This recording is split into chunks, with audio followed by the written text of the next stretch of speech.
How did I miss this? I have always been a huge fan of Warcraft, World of Warcraft, Diablo, StarCraft, Lord of the Rings, Game of Thrones, all that kind of stuff.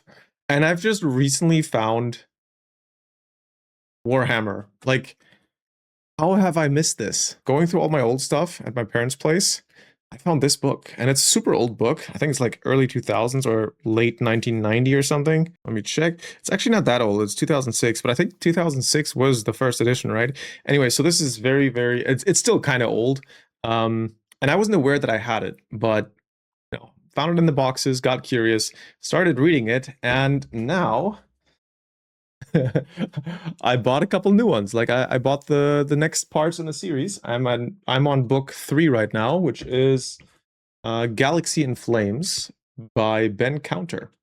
Anyways, I am hooked. I'm really hooked, and I can't wait to read more. But I was shocked at the prices. I tried to find these books online. What the hell are those prices? Like, what?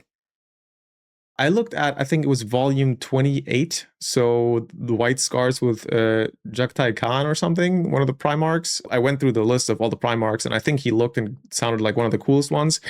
And I checked for some books, and they go for 400 bucks. Used, mind you, not new. Like, used books for 200 to 500 euros. And what the hell? How am I supposed to collect these books and finish this series without, selling a kidney or doing something illegal? Like, how do you people do it? I mean, there's obviously Kindle editions, but I hate reading on like on a screen. I'm a very, very big fan of reading the physical books. There's just something about it that calms me down and makes me immerse myself in the story a bit more.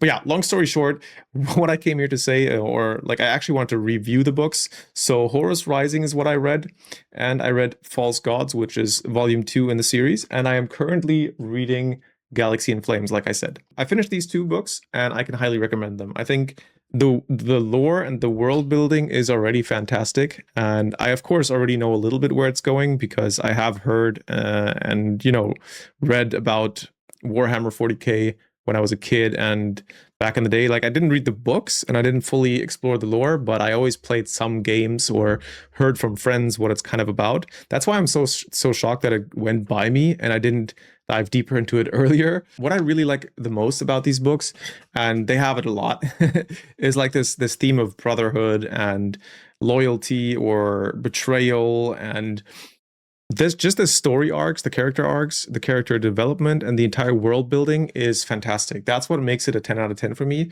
Not necessarily the writing style, although I do think the first book was really good, from Dan Abnett, Horus Rising. It's just like it's a space Rome, basically. So if you're interested in Rome, like the Roman Empire, ancient Roman Empire, and you're interested in that kind of like theme and vibe, this is like space Rome. Pretty much the same thing. I can highly recommend them. They're not 10 out of 10 as in like the style of writing. They're not high literature, but the characters and the character building, the intrigue, the story, where it's going, and this entire feeling of you're learning about the entire universe of this story. The story of this entire universe. That's how I wanted to put it. That's what fascinates me, and I can't wait to read more. And apparently there's like 65 books or 68 books, something like that, in just the series, and for Warhammer overall, over 400. So what the hell? That is like one of the biggest franchises and deep lore out there, right? Among the greats like Lord of the Rings and Star Wars and stuff like that. So I can't wait to continue, see where it goes. I also bought, sadly I didn't have too much money, so I always had to look out for some cheap sales or secondhand books or whatever. But I also bought some of the orc books because I've always been a fan of orcs, especially in WoW, with Thrall and Orgrim and Durotan. I'm nerding out a little bit, but it is what it is. So I've always been a fan of orcs, and I wanted to see what they're like in Warhammer. And I was not disappointed. They're fun books. Like, I haven't read The Big Daka yet, but I have read Gasgul Draka, however you pronounce it. And I have read Brutal Cunning. So from Mike Brooks, this one right there. Yeah, so pretty cool books. I'm definitely convinced. I'm definitely hooked, and I cannot wait to read more. I would say this is like a 9 out of 10 easily for me already. I doubt that all 65 or 68, how many books there are in this series, will uphold that quality. There will be some that are less good and a bit more stale or boring or less well written. I mean, that's just in the nature of things, right? If you have so many books, they can't all be that great. But if you go for the overall story, and then if you combine all of this with the entire Warhammer world, because I think books are just like a very small side section of it, right? Then you have the painting and like the tabletop game and the paintings, which I want to get into, by the way, as well. This is like my entry point for the entire Warhammer franchise and Warhammer world. And I'm excited because then there's also, you know, games like Dawn of War. I think Dawn of War 4 is coming out soon. And then you have Total War Warhammer. I've always been a huge Total War fan. And that's what I think is so cool because it's like, it's not just the books. It's like you're opening Pandora's box and you can't close it again, because once you're hooked in the with the characters and the lore and the factions and everything, you like the entire story of that universe, there's so much to explore outside of the books. You know, yeah, games, tabletop, painting, collecting, audiobooks, whatever, what have you. So highly recommend it. Go check it out.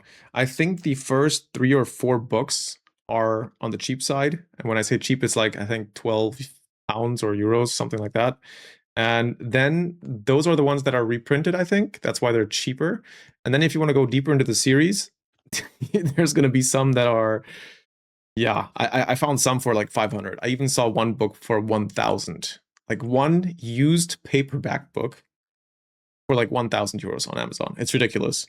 But we got to start somewhere, and I will read as much as I can from this world. I'll buy any cheaper book that I find, and then hopefully, eventually, I can get the full collection.